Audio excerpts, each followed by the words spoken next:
Hey there, this is Buck from the Blue Quill. I'm going to be tying a real simple soft hackle fly for you. Uh, just a really simple pattern to tie, but works really well in a variety of situations. Here I'm going to start you off with some UTC 70 in black.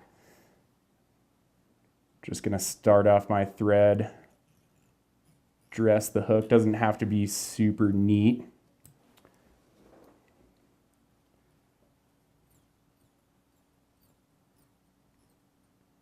Dress the hook about to where the barb lines up with the shank of the hook.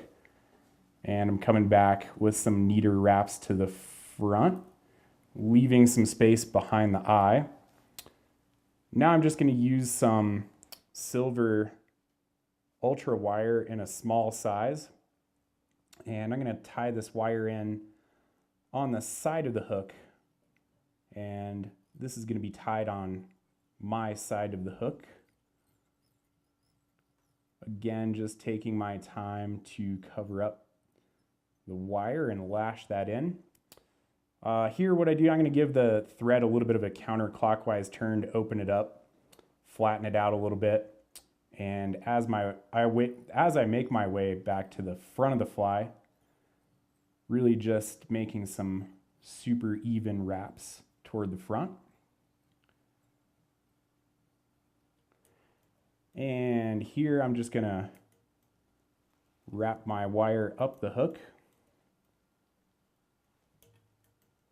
Some nice open spiral wraps.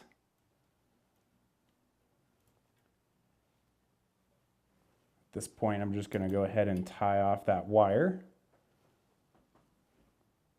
I like to make a couple of wraps over the top, come in front of the wire to secure it. A little bit of, kind of choke up on my thread here, a little bit of thread pressure, and just helicopter that wire out.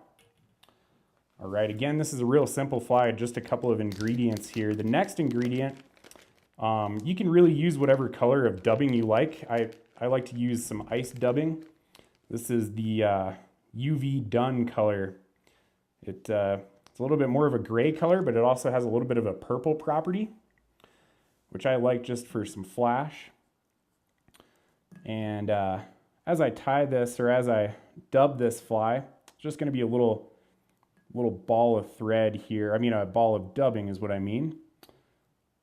I like to fish this fly in a couple of situations. I'll fish this behind a dry fly to kind of drag it as a little bit of a wet fly. You could fish it by itself as a wet fly too. I also like to fish this in lakes. Works really nice as a little chironomid or something floating around in the lakes. I'll fish it on a midge tip more often than not as a part of a team of flies. So once I get that dubbing in place, just a nice little dubbing ball. The last ingredient is going to be some partridge. And I've pre-selected a feather here off of a partridge skin, and what I like to do is strip all the fuzzies off the bottom of this stem.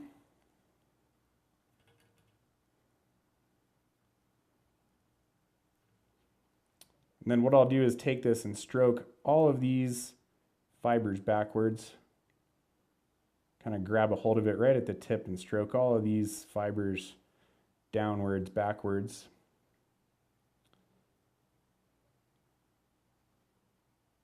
And then what I'll do is tie this feather in by the tip.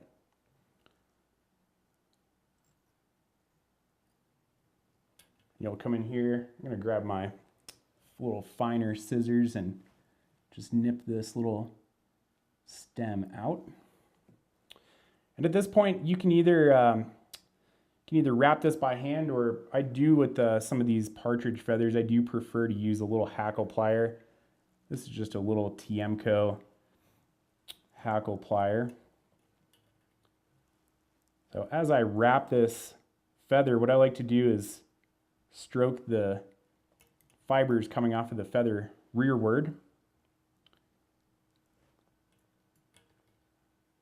And once you get that tied in, just go ahead and tie off the remaining stem. A couple of wraps behind the stem. Here I'll usually just let go of the hackle plier.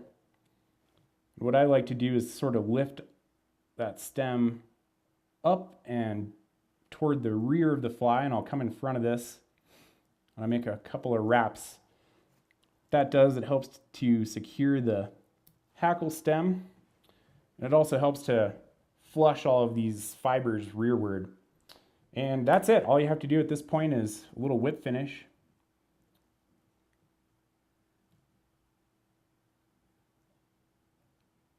Here I've got the little TMCO, the midge whip finisher.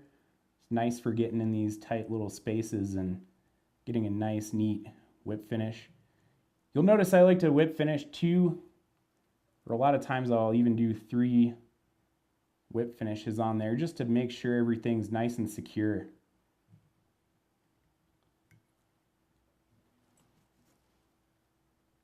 And that's all there is to it.